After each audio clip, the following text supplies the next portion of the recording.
જય માતાજી બધાને, કેમ છો બધા? મજામાં ને? તો આપણે બધું કામ પૂરું કરી નાખ્યું હોય, આપણે તો પૂરું કામ થઈ જાય એટલે આપણે તો સીધું રસોડામાં દાવાનું હોય. તો જો આપણે આવી ગયા રસોડામાં આવીને જોયું તો પપ્પા મૂળા અને મેથી ને ધાણા ને એવું બધું લાવ્યા હતા. તો મને થયું આજે તો બટેકાનું શાક કરી નાખું. તો આજે આપણે કરવાનું છે બટેકાનું શાક. ઢીંગો આપણો અહીં રમતો હોય સરસ મજાનો, લાય શાકું વાગી જાય. તો આપણે ચાલો ફટાફટ બનાવી નાખી રસોઈ. તો તમે બના રહેજો બ્લોગમાં. શાક બનીને પણ થઈ ગયું એ તૈયાર જુઓ.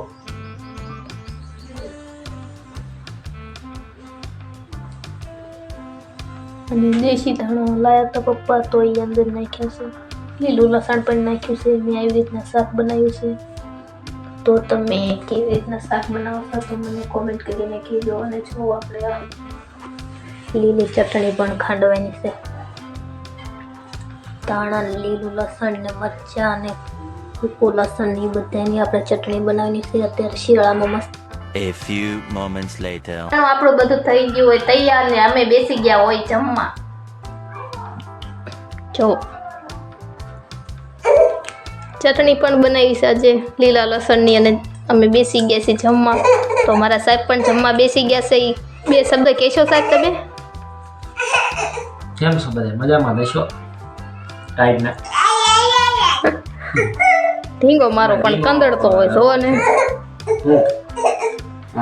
તો અમે હવે જમી લેવી છીએ. તો બન્યા રહેજો બ્લોગમાં. તો આપણે બધું કામ થઈ ગયું હોય પૂરું. તા તો મારા સાહેબ શેરડીનો ભારો લઈને આવ્યા હો. જો હું તમને બતાવું.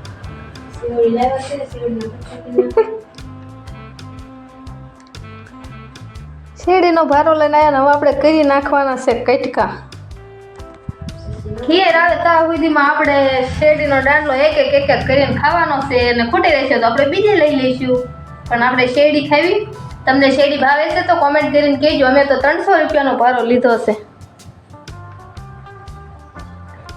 તમારા ગામમાં શું ભાવે વેચાય છે તો મને કહેજો, તો હું કરી નાખું શેરડીના કટકા. તો શેરડીના મેં કરી નાખ્યા હોય કટકા અને ભરી લીધી હોય થેલીમાં. જુઓ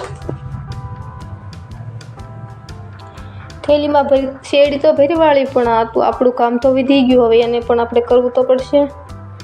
તો બધું હવે હું કરી નાખું સાફ સફાઈ કરી નાખું. 2 hours later. તો વાગી ગયા 4 અને આપણે લઈ લીધી હાવણી. હવે ઘર સફાઈ કરવું પડશે. તો આપણે હવે સફાઈ કરી નાખી. જો આવું કામ બધું મારો ઢીંગો વધારતો હોય. હું કામ કરું ને વાહે વાહે વધારતો હોય. કા ઢીંગા? તું મને વાળ નાખ. તું વાળી દઈશ મને?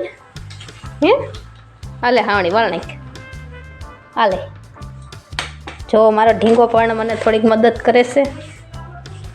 વાળ નાખજે, બધું મસ્ત સફાઈ કરી નાખજો. લો પડી ગઈ, કઈ વાંધો નહીં. હાલો આપણે કરી નાખવી સાફ.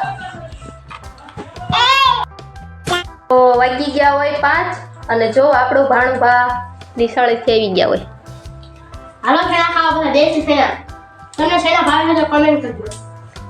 એ આવીને તો અમારે ખાવાનું જ કામ કરતો હોય. અને વાગી ગયા છે 5 અને હવે ધીરે ધીરે આપણે રસોઈ બનાવવાનું કામ ચાલુ કરશું. પણ મને આજે ઝીણું માથું દુખે છે અને સાસુમાં મારા બીમાર છે. નકર તો મને કામમાં થોડીક મદદ કરે. પણ કાંઈ વાંધો નહીં, આપણે હવે ધીરે ધીરે રાંધશું. અને આશા કરું છું મારો બ્લોગ તમને પસંદ આવ્યો હોય તો લાઈક, શેર અને સબસ્ક્રાઈબ કરવાનું ન ભૂલતા. જય માતાજી.